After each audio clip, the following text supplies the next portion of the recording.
JBN, we keep you informed. I am Michelle Jones, and in the news, man gunned down in Montpelier. A farmer became the latest victim of gun violence in St. James on Tuesday night when he was shot and killed by unknown assailants. The dead man has been identified as 28-year-old Kemar Pigot from Blue Hole in Montpelier. Reports are that about 8:30 p.m., Pigot was walking along a road in his community when he was shot by a man armed with a gun. The police were subsequently alerted and Pigot was taken to hospital where he was pronounced dead. Firearm and ammunition seized in St. James.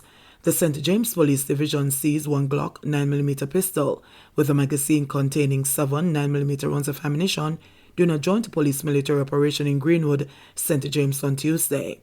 Reports from the Barrytown Police are that about 11:45 p.m., lawmen were in the area when an open lot was searched and the illegal gun was seen hidden under rocking bushes. No one was arrested in relation to the seizure. Body of man found with hands and feet bound in Ensom City. The St. Catherine North Police are probing the death of a man whose body was found with his hands and feet bound on Tuesday on a playing field in Ensom City, Spanish Town. Dead is Ian Robbins of Old Harbor, St. Catherine. Reports are that shortly after 7 a.m., residents stumbled upon the body in a playing field close to the Ensom City Community Center. The police were alerted and the body was removed to the morgue. While some residents reported hearing gunshots in the area on Monday night, investigators are awaiting the results of a post-mortem to determine Robinson's cause of death. Jamaican students on their way home from Ukraine, says Johnson Smith. 20 Jamaican students who are scheduled to arrive on the island on Wednesday, March 2 the Sanks International Airport in Montego Bay, St. James, are on their way. The update was given Wednesday afternoon by Minister of Foreign Affairs and Foreign Trade, Senator Kamina Johnson-Smith. And all our friends of Jamaica who have been supporting and praying for our students in Ukraine. Just wanted to let you know the good news that although their flight was a little delayed, 20 students are on their way to Jamaica. And again, I can't say it enough, we give thanks. The others are all out of Ukraine. They're all accounted for, so I wanted you to know that. I know some of you have been concerned and asking questions as to the well-being of the young lady who had left after everyone on her way from East Ukraine to Poland. So they're all out of Ukraine now, and we give thanks for that. Even as we pray for the people of Ukraine who are having their lives terribly upended by this war. I know that some of you have also been asking about the young lady whose cat is not being allowed to enter Jamaica right now because of the high incidence of rabies in Ukraine and the fact that Jamaica is one of just a handful of countries in the world that has managed to eliminate rabies. So our tight restrictions are very important to the health of our population as well as, well, health of our animal and people populations. So these are important regulations. But what I have done is I've called and spoken with the head of the Veterinary Services Division. There happens to be a set of German veterinarians in Jamaica at this time, and linking through him and the JSPCA and the veterinary community, we've identified someone who can assist with placement of the cat at a facility in Germany where she would be able to go through the different stages necessary for her to travel to Jamaica. So by now they should have contacted her by email to let her know the contact information of the person who can assist. And we do hope that the family will be able to take up their services.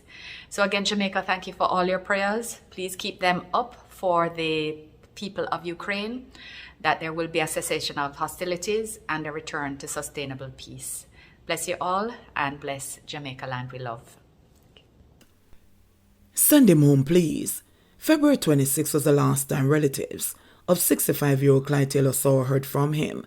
This has been the longest they have not been in touch with him, and it has been an agonizing wait for news of his whereabouts. Taylor is the manager of Fisherman's Point Resort in Ocho Rios. His sister is Vanna Taylor, the resort's managing director and chairman for the Ocho Rios Runaway Bay chapter of the Jamaica Hotel and Tourist Association. Everybody's in shock. None of us expected something like this to ever happen. The strange thing also is that we can't find this car and all calls to your cell phone have gone unanswered. The more time passes, we get worried because with all that is going on in Jamaica right now, we have to be worried, his youngest daughter, Shamara Taylor, said. Even if my dad goes out at night, he would come home. Or if something comes up, he would call to let us know what was happening. He always answers his phone, and if he doesn't, he always calls back, she added. The 31-year-old said the family is not aware of any medical condition which would cause her dad to stray. The only thing he has is high blood pressure, and he has it under control. So I don't think there's any sort of illness affecting him, she said. Before leaving his home in Salem, Runaway Bay, Clyde appeared to be perfectly fine, according to Shamara. He told his sister Vanna that he was heading out for a few hours. He was wearing a striped blue and orange long-sleeve shirt and blue jeans. My aunt Samani said he was going into Ochi to do something. She asked if he was coming back and he said, more than likely, Shamara said. As he usually does, Taylor checked in with the resort. A few hours after leaving home, he called and spoke with one of his employees. He usually checks on whoever is on the last shift, and he told her he was in Ochi, but he wasn't sure if he was going to stop by the hotel. So based on what we know, that was his last conversation, Shamara said. The distraught family is hoping for Taylor's safe return. Even if somebody rob him, they can take whatever they want, but just send him home, please. We just desperately need him to come back, his daughter Shamara pleaded. Judge disqualifies Bombshell claim of 8-year gang mole. Chief Justice Brian Sykes was stunned on Monday by a claim from a police witness that one of the alleged Klansman Wandong gangsters had been supplying him with intelligence since 2014, but that he had never shared that gold mine of information with the lead investigator. In fact, a prosecutor told the Chief Justice that it was during an interview Monday morning with the police corporal that he was told that defendant Owen Armsby, otherwise called Mikey, was a police informant. He would pass on information about the members, incidents, and background information on the gang, the prosecutor relayed, while conceding that the officer had omitted that detail from his witness statement. The prosecutor said he was also told by the police witness that the investigator never asked him about the gang, but Justice Sykes, who described the information as quite surprising, ruled that he could not allow the evidence as there were no reasonable justification why the officer had not brought the intelligence to the investigator's attention or noted it in his statement. I'm hard-pressed to justify the reception of this evidence. Unfortunately, we can't have this evidence at all, said Sykes. However, before the judge made his decision, the witness who took the stand for a short while was asked to explain the foul-up. The police corporal, who was a member of a special operations squad, explained that he had told his team leader about Armsby and what he had shared. He also told the court that even though he was the one who arrested Armsby, he was not aware that he was a person that he was going to apprehend until he saw him. But the police witness further admitted that after the arrest, he did not think to notify the investigator and only gave him an apprehension statement. So all this time it didn't occur to you to tell Mr. X that this young man has been a gold mine of information, the judge asked. The case was moving so fast, the witness replied. Yes, but notwithstanding the speed, it did occur to you to say, Mr. X, I know this man since 2014, and if you want information, did you even tell Mr. X that this is what I have learned? Sykes pressed. The witness, in reply, said although he told his team leader, he did not check to ensure that the information was passed on to the investigator. Moreover, he said he was kept in the dark about what was happening in the investigation and had gotten information via rumors. The judge then asked when it had dawned upon him that the man was charged. He replied late 2020. Even at that time, he didn't go to Mr. X and tell him that he have additional information, the judge asked, to which a witness said no. The judge, after grilling the police corporal, remarked that as a reasonable man, he found it difficult to understand how the police did not realize the value of the information that he claimed he had. Justice Sykes' decision was, however, preceded by objections from Ormsby's lawyer Kimani Brightson, who argued that there was no information to support the officer's claim about his client being an informant.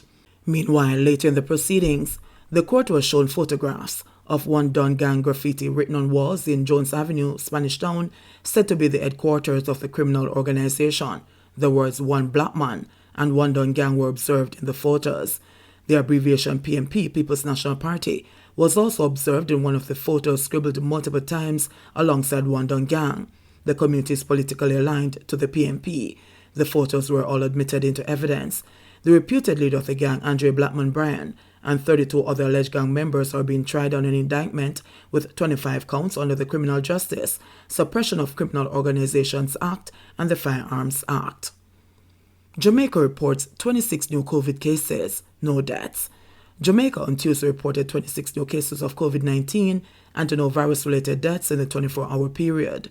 This brings the total number of cases recorded on the island since the start of the pandemic to 128,079. The death toll stands at 2,814. Of the newly reported cases, there were 14 females and 12 males, with ages ranging from 6 days to 86 years. The cases were recorded in St. James 11, Kingston and St. Andrew 4, Hanover 3, Manchester 2, St. Catherine 2, Clarendon 1, Portland 1, St. Anne 1 and Westmoreland 1. Meanwhile, one death was reported under investigation. According to the latest statistics from the Ministry of Health and Wellness, the country also recorded 323 new recoveries, bringing the total number of recoveries to 77,593. The positivity rate in the latest round of testing was 1.6%.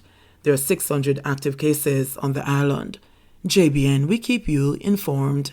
Please remember to subscribe, like, share, leave us a comment, and click the notification bell to receive our daily news items.